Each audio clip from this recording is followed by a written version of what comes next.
Fala galera, tudo bem com vocês? Espero que sim. Antes de começar a nossa aula hoje, eu vou fazer um comentário geral sobre a última atividade que eu havia proposto para vocês a respeito da dúvida metódica. Enfim, eu gostei, assim, no geral, gostei das respostas dadas, do empenho que grande parte de vocês teve assim, para resolver a questão, não as questões, não tiveram medo mesmo de se expressar e de se colocar. Acho que a ideia da disciplina é realmente essa mesmo, né? Não ter medo de escrever, não ser tão, digamos assim, lacunar, né? Algumas respostas eu acho que elas poderiam ter sido melhores elaboradas, um pouco mais detalhadas, e aí talvez por isso a nota ela não foi total aí nesse caso.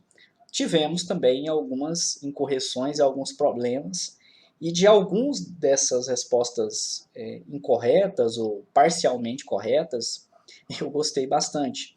O que é interessante para a filosofia é que a gente aprende muito também com o erro. Aliás, acho que aprendemos ainda mais com os erros do que com os acertos. Claro que todo professor gosta de ver que o aluno ali ele conseguiu compreender muito bem o que estava propondo na atividade e conseguiu desenvolver muito bem o texto, mas nós aqui dessas disciplinas de ciências humanas, filosofia, sociologia, valorizamos bastante quando vemos aí a tentativa de fugir do convencional, de fugir do normal, não por nada, não por fazer gracinha, não é nada disso, né, a questão perceber que aquilo foi espontâneo mesmo, né? Que o estudante, que o aluno chegou até aquela conclusão, embora de forma incorreta, mas tentou pensar, né, consigo próprio.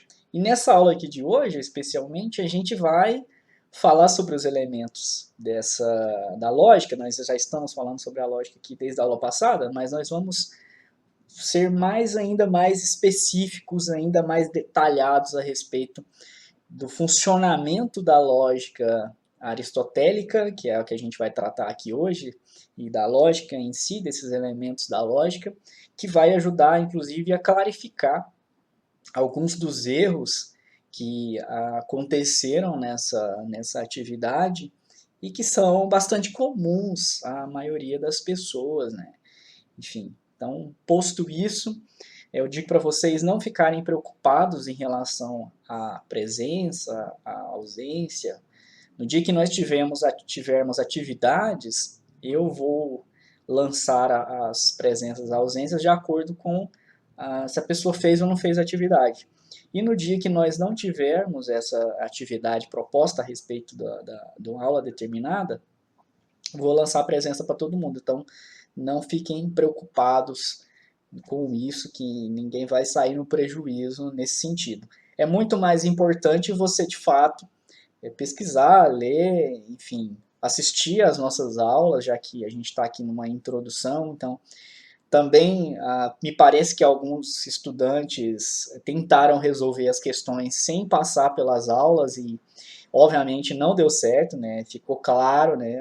Poucas pessoas, mas isso ficou claro também. Então, nesse caso aí é um erro que você quase não tentou, né? Você tentou fazer de qualquer jeito, de qualquer maneira, apenas para se livrar daquilo e não é exatamente o intuito da matéria, da disciplina, pelo contrário, é fazê-los pensar.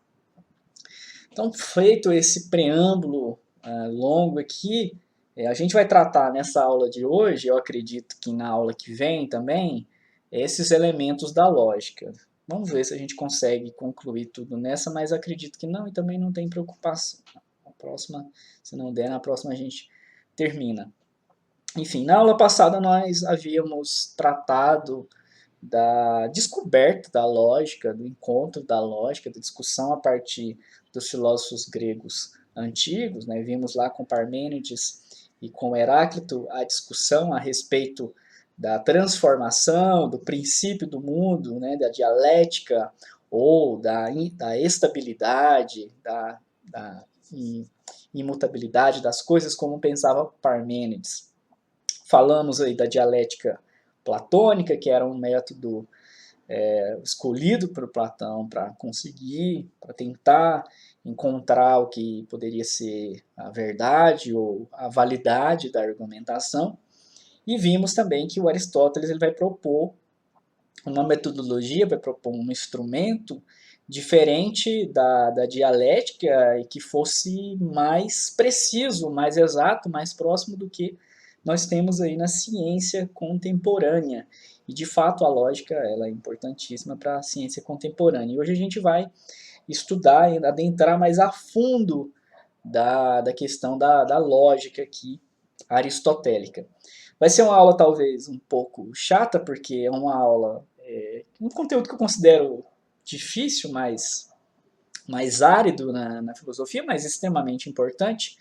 Por vezes vai parecer uma aula de gramática, por vezes vai parecer uma aula até mesmo de matemática, porque né, nesse período a gente não tem a separação das disciplinas como a gente tem aí no mundo moderno, né, do jeito que nós separamos hoje, por exemplo, matemática de filosofia, né? Nesse período as coisas ainda estão ali muito contíguas, né? Nós não temos aí uma separação tão rígida assim entre as disciplinas. Pois bem, então o Aristóteles ele vai estudar a lógica, ele vai propor a lógica aqui. Para começo de conversa, ele de fato distingue os vários tipos de conhecimento que existiriam em três tipos: teoréticos, práticos e produtivos. Os teoréticos ou contemplativos seriam esses saberes, esses conhecimentos, como por exemplo da própria filosofia, que para ele estava lá no topo, né? Ele era um filósofo, não era à toa. Nas práticas, essas da ação humana, que seriam aí saberes então voltados para um grau de utilitarismo, se assim podemos entender, e essa produtiva aqui a respeito das técnicas, da tecné. E nesse processo aqui que Aristóteles faz de distinção entre os conhecimentos, entre os saberes, vocês podem se perguntar onde é que está a lógica aqui, onde é que ele coloca a lógica. Está na teorética, na prática ou na produtiva? E não está em nenhuma delas aqui para o Aristóteles, porque para ele a lógica não era uma ciência.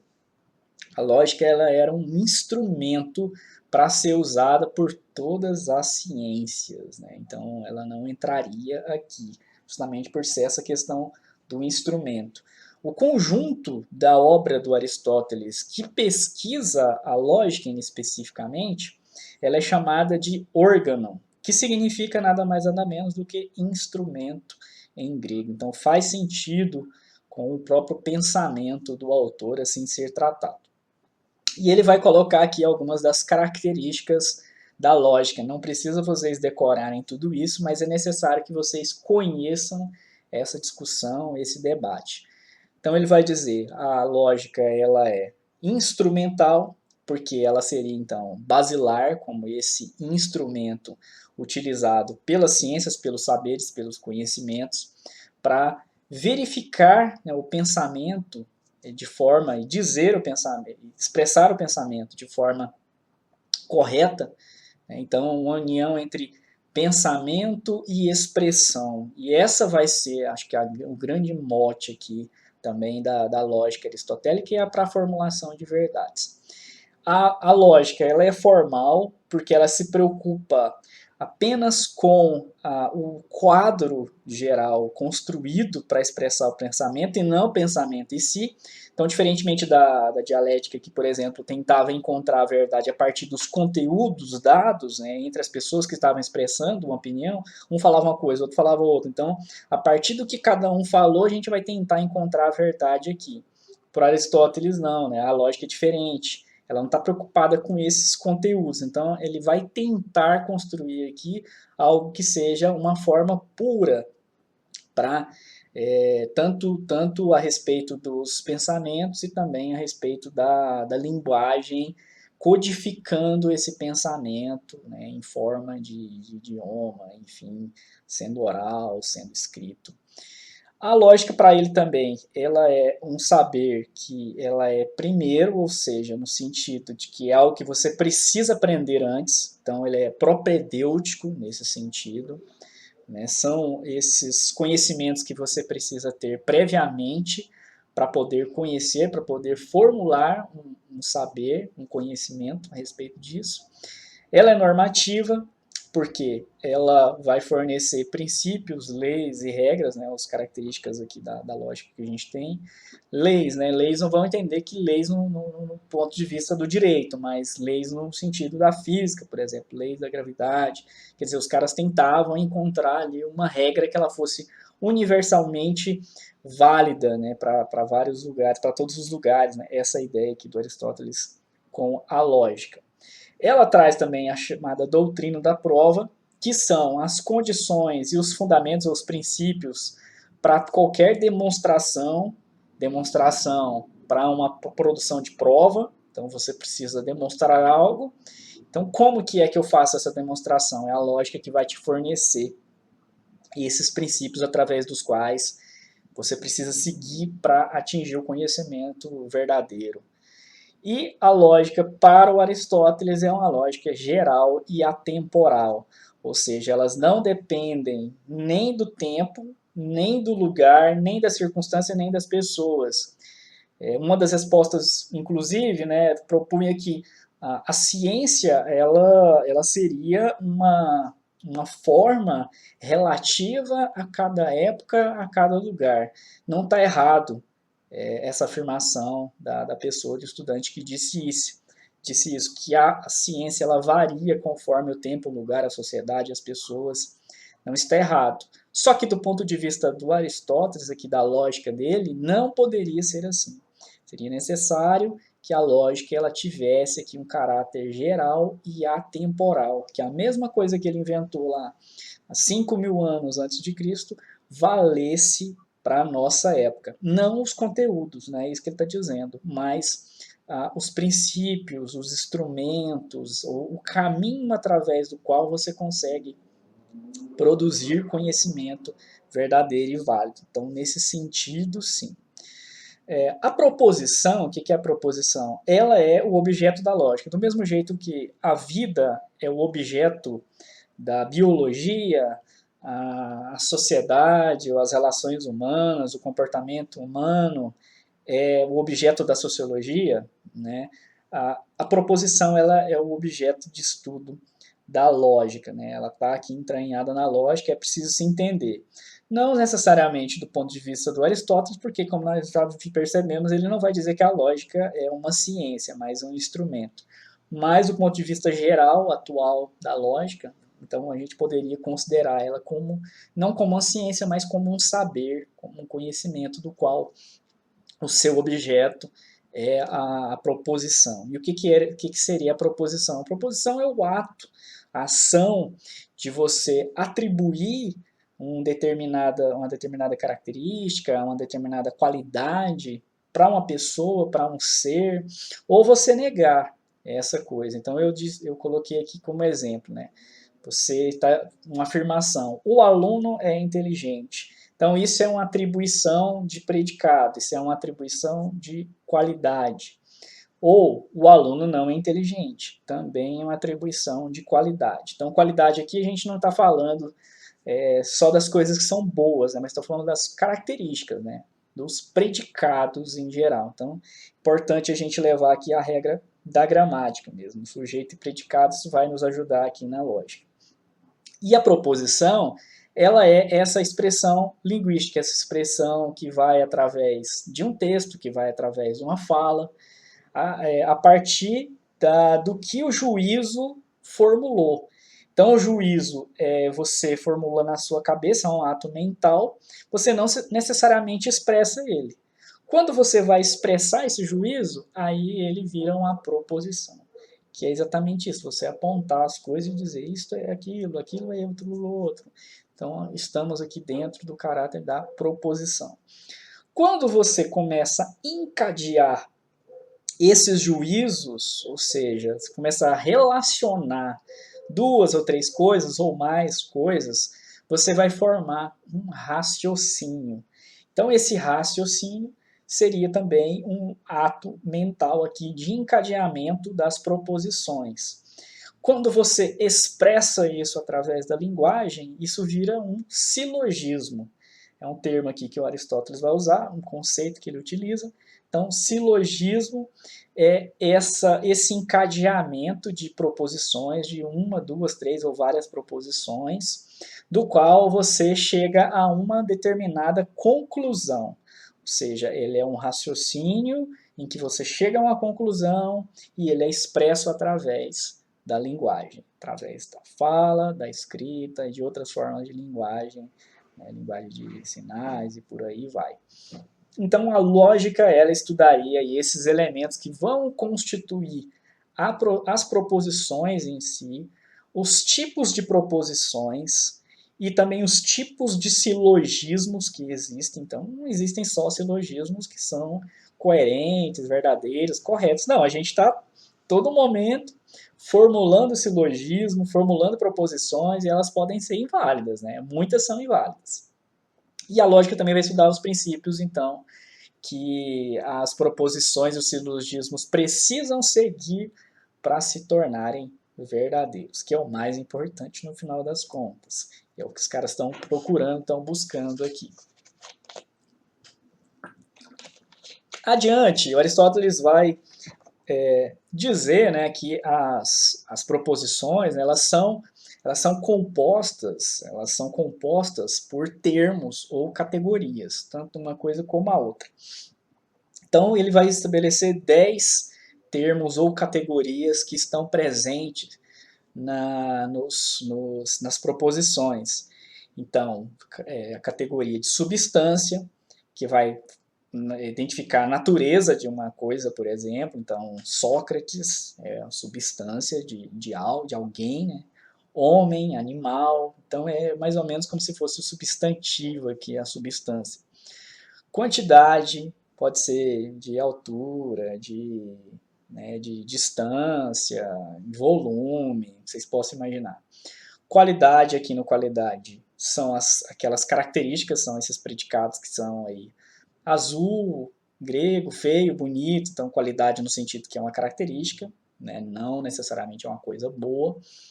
Relação, metade maior que o dobro, então também entra aqui na relação. Lugar, tempo, posição, posse, ação, paixão, passividade.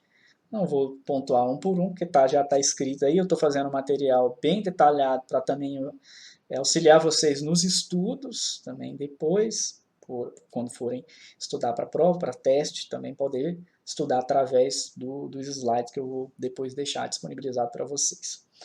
Enfim, e algumas das propriedades lógicas das categorias, então a gente está tentando ver o que significa o lé, o que significa o cré, para depois juntar o lé com o cré. Então a gente vai aí derivando, vai cortando, dividindo e vendo o que significa cada coisa aqui no pensamento aristotélico. Propriedades lógicas da categoria, então, seria extensão e compreensão.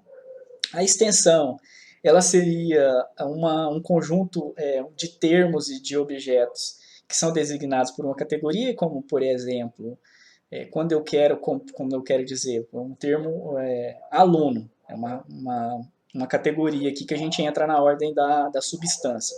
Então, ela entraria aqui na ordem da substância. Então, eu vou dizer Maria, Pedro, João, né, são alunos. Então, aqui no caso, é um conjunto, né, de seres que eles estão reunidos sobre uma categoria. E essa categoria, além de ser substância, nós também temos aqui uma propriedade dela, que é a extensão. Ou seja, é a capacidade dela chegar a determinadas pessoas. E temos também a compreensão, que aí já é o conjunto de propriedades que essa determinada categoria designa. Então, por exemplo, aluno, vamos pegar essa categoria de novo de substância, né? O que seria um aluno? O aluno seria um estudante, seria uma pessoa que estuda, que frequenta a escola, a universidade, enfim, características do que seria o aluno. Então, isso aqui é a compreensão. É o conceito formulado a partir de uma categoria em que você explica esse conceito. O Aristóteles vai considerar, portanto, que quanto maior for a extensão de uma determinada categoria, menor vai ser a sua compreensão nesse sentido aqui de conceito, ou seja, menor é o conceito. E vice-versa também. Quanto menor a extensão, maior a sua compreensão. Então, aqui o exemplo que eu dei, né, Sócrates. A extensão é ele vai designar uma coisa, digamos assim, muito singular. Então, é apenas um ser, é apenas esse filósofo grego anterior a Aristóteles e a Platão, né? É da época deles, mas é mais velho, o Sócrates. Então, ele vai designar apenas esse ser. Então, portanto, essa categoria, né, ela vai ser comprimida, já que ela está aqui na extensão. E na compreensão, não. Na compreensão, o que é Sócrates? Aí você vai dizer, não, é um homem, e a partir daí, todas as características que possuiria um homem, um animal, vertebrado, mamífero, bípede, e por aí vai. Então, aumenta. Portanto, então, nessa classificação de categorias que a gente teria aqui em primeiro momento, nós podemos distinguir as categorias de gênero, espécie e indivíduo. O gênero, ou seja, tem uma generalidade maior. A extensão ela é mais larga e a compreensão, nesse caso, é menor. Aqui a gente poderia citar como o animal, um exemplo. Na espécie, aí a gente vai ter uma extensão média e uma compreensão também média. Então, tanto as duas, né, vão se movimentar e vão se encontrar mais próximas. E o indivíduo teria uma extensão menor e uma compreensão maior. O exemplo aí que a gente deu foi justamente Sócrates nesse caso aqui. Tem uma matéria no jornal aí que saiu ontem, sobre um jogo aí de futebol que teve. Aí eu extraí para a gente retirar dessa manchete a classificação dessa proposição segundo aqui a lógica aristotélica. Não está lá. Pedro Rosa marca nos acréscimos e evita a derrota da URT para o Boa Esporte no Zama Maciel. Então, substância. É claro que a substância principal aqui é o Pedro Rosa, mas tem outras substâncias também, como por exemplo, derrota, ela é referida aqui como um substantivo, o RT e Boa Esporte seria também outra substância. Ação, que é praticada pela substância ou está relacionada à substância, o sujeito, a gente vai falar sobre isso logo mais. Ele marca, então marcar gol no sentido, né, de fazer gol, enfim. E também a ação evita, então duas ações aqui. Lugar, então Zama Maciel, no estádio, foi onde aconteceu, segundo o que está colocado apenas na proposição. E o tempo nos acréscimos é o que mostra para nós a manchete. Então aqui a gente já teria um estabelecimento. Já para vocês ficarem espertos, que caso apareça alguma dessas no nosso teste aí, vocês já consigam fazer a diferenciação. Bom, como vocês puderam perceber nessa manchete de jornal, a proposição ela é composta por sujeito e predicados. O que é o sujeito? Sujeito é a substância, é a categoria de substância. Então, geralmente, é aquela ideia de substantivo. A gente consegue encontrar facilmente o sujeito na proposição. E as outras categorias que são colocadas dentro da proposição, ou seja, que a proposição contém, são os predicados. Então, o que é a proposição? Nada mais é do que você atribuir, como eu disse, né, a determinadas características, determinados predicados ao sujeito. Então, por exemplo, S é P ou S não é P. Você pode tanto atribuir como também negar ou separar o sujeito do predicado. SAP, o que seria SAP? Sei lá, São Paulo é paulista. Seria uma proposição aqui. Ou São Paulo não é paulista, S não é P. Essa também é outra proposição. Ou seja, então nós podemos ter proposições verdadeiras, falsas, corretas, incorretas e por aí vai. Não necessariamente a proposição ela é verdadeira. A proposição, então, portanto, ela vai reunir ou separar, através da linguagem, como eu havia dito, o que o juízo lá na mente, né, o nosso julgamento, ele já havia feito. Então, ou ele fez aquela atribuição, ou então ela fez a separação. Então, nada mais é do que a proposição, ela é formada a partir desse movimento. A verdade, o que seria a verdade? Então? A verdade ela é não só uma correspondência entre pensamento e linguagem, mas também uma correspondência com a realidade, que eu esqueci de colocar aqui no slide, vou colocar depois. Então, é correspondência entre pensamento, linguagem e realidade. É onde a gente teria, então, a verdade.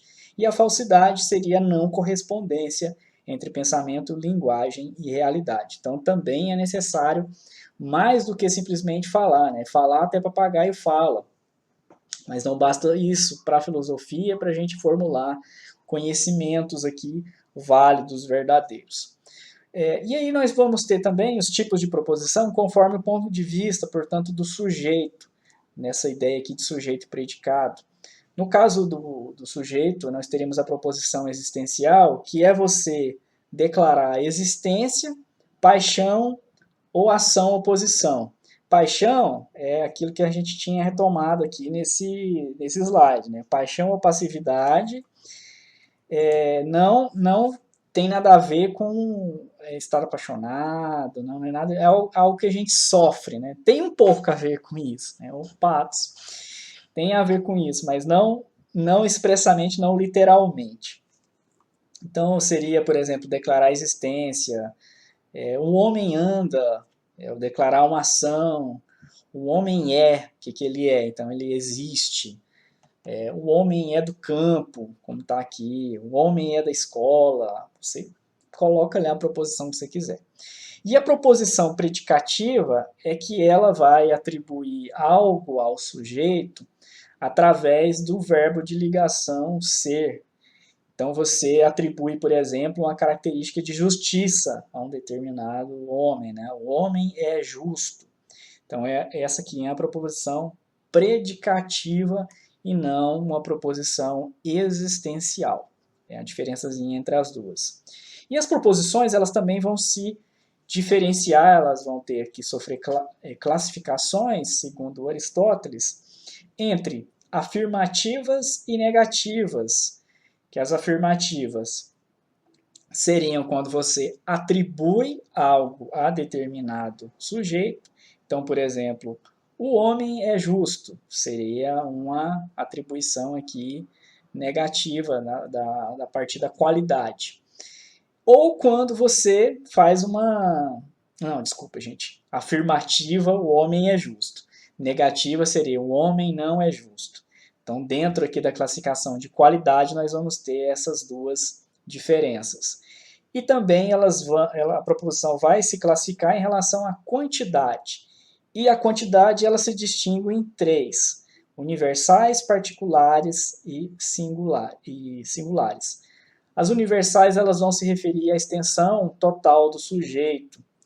Ou seja, o exemplo que eu dei aqui, todos os patos são brancos. Ou seja, isso aqui é um universal.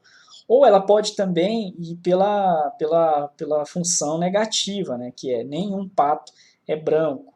Ou seja, em vez de você estar fazendo uma afirmação positiva, você faz uma afirmação universal negativa. Particular, quando o predicado é atribuído a uma parte da extensão do sujeito.